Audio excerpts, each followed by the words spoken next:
Boneka Pembawa Petaka Bab 34 Teror Tengah Malam.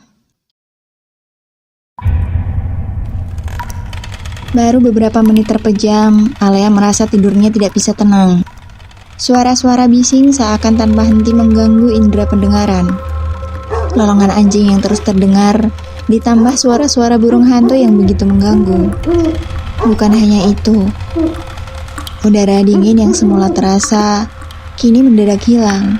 Berganti udara panas yang membuat Alea kegerahan hingga terpaksa menyibak selimut yang sejak tadi menutup badan. Dengan mata terpejam, Alea berkali-kali mengubah posisi.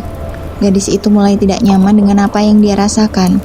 Sesekali mengibaskan tangan di dekat leher, tetapi tidak bisa mengurangi hawa panas yang membuat badannya dibanjiri keringat. Pada akhirnya, Alea tidak punya pilihan lain selain membuka mata, mengerja perlahan hingga indera penglihatannya menangkap kegelapan di sekitar.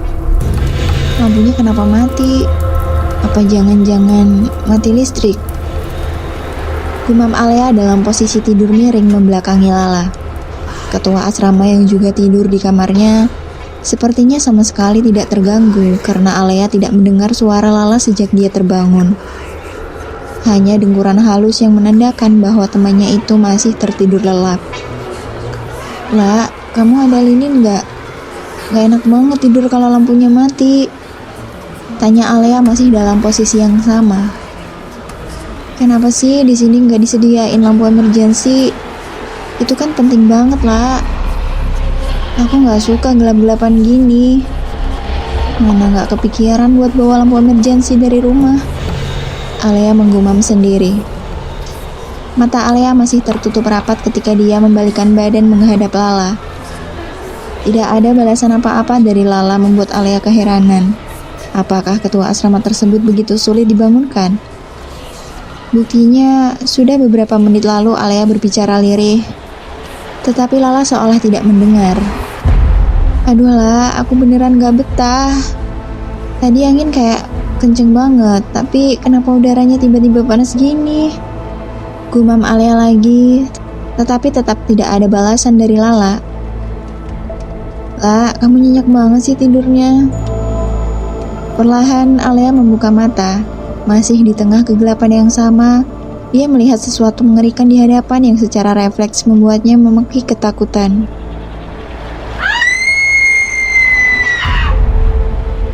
Bukan Lala yang berada di samping Alea, melainkan potongan kepala manusia yang tengah menyeringai lebar dan menatap tajam ke arahnya. Sebentar kemudian, suara tawa menyeramkan terdengar memekakkan telinga. Alea dengan cepat melompat menuruni tempat tidur. Sayangnya, dia terpeleset dan jatuh tersungkur. Betapa terkejutnya Alea ketika mendapati lantai kamar yang biasa dia tempati dipenuhi dengan darah di sana-sini. Bau-bau anyir mulai menusuk hidung hingga membuat perut Alea terasa mual. Dia berusaha bangun. Namun, gadis itu kembali memangki ketakutan saat melihat beberapa kelabang besar berjalan ke sana-sini. Sungguh pemandangan yang menjijikkan bagi Alea. Tiba-tiba saja Alea merasa mual tidak tertahankan. Ingin berteriak, tetapi tidak bisa karena tenggorokannya terasa sakit. Seperti ada sesuatu yang mengganjal di dalam sana. Masih dalam posisi tengkurap, Alea dengan terpaksa memasukkan 2 jari ke mulut. Lagi-lagi, dia mendapati beberapa helai rambut yang membuatnya terbatuk-batuk. Suara tawa yang begitu nyaring kembali didengar Alea, hingga dia pun memaksa diri untuk bisa kembali bangkit. Entah di mana keberadaan Lala, tidak terpikirkan dalam benak Alea karena yang dia inginkan sekarang hanyalah keluar dari situasi yang tidak diinginkan tersebut.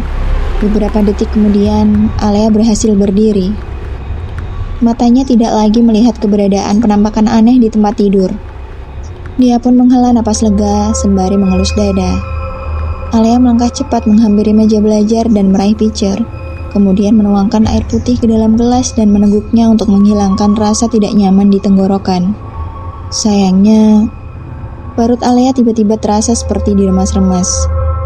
Tidak lama, dia pun memuntahkan cairan kental berwarna merah pekat yang tidak bisa terlihat jelas oleh pandangan mata Alea, karena lampu yang masih padam. Hanya saja dari baunya, Alea bisa menyimpulkan bahwa darahlah yang tadi dia muntahkan. Alea merasa badannya tidak karuan.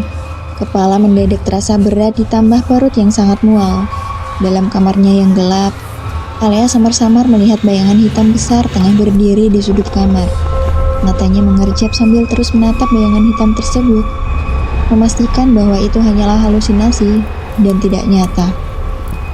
Akan tetapi, beberapa detik Alea terdiam. Dia mulai mundur perlahan ketika bayangan hitam itu seakan kian mendekat. Langkah Alea terhenti ketika sesuatu di belakang menghalangi. Dia merasa punggungnya terantuk sesuatu, tetapi bukan tembok atau isi kamar lainnya. Karena penasaran, Alea pun membalikan badan dengan hati-hati.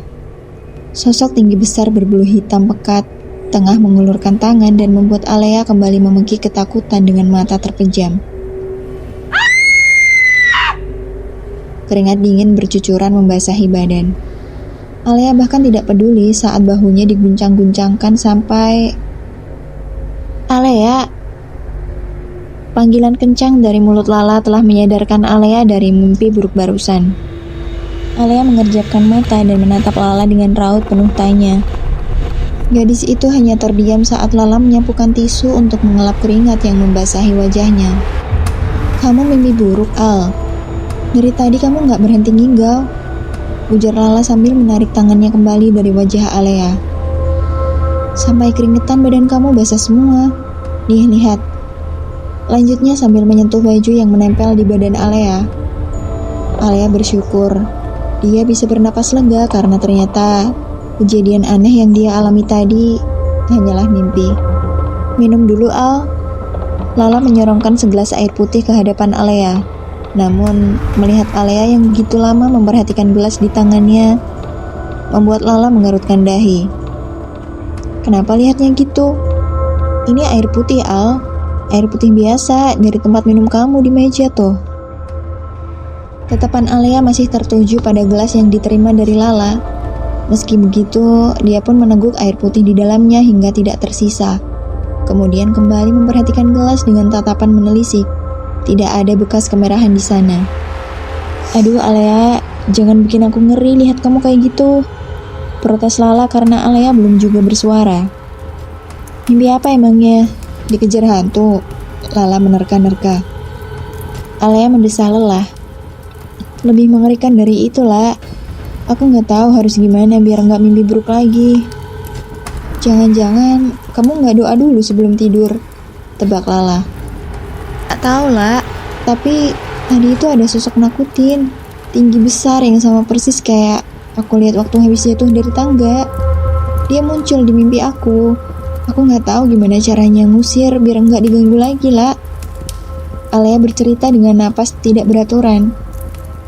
Boneka itu harus dibakar. Aku ngerasa ini ada hubungannya sama boneka itu. Oke, kalau gitu kamu tenang dulu. Kasih tahu aku, gimana bonekanya? Nanti biar kita bakar boneka itu sama-sama.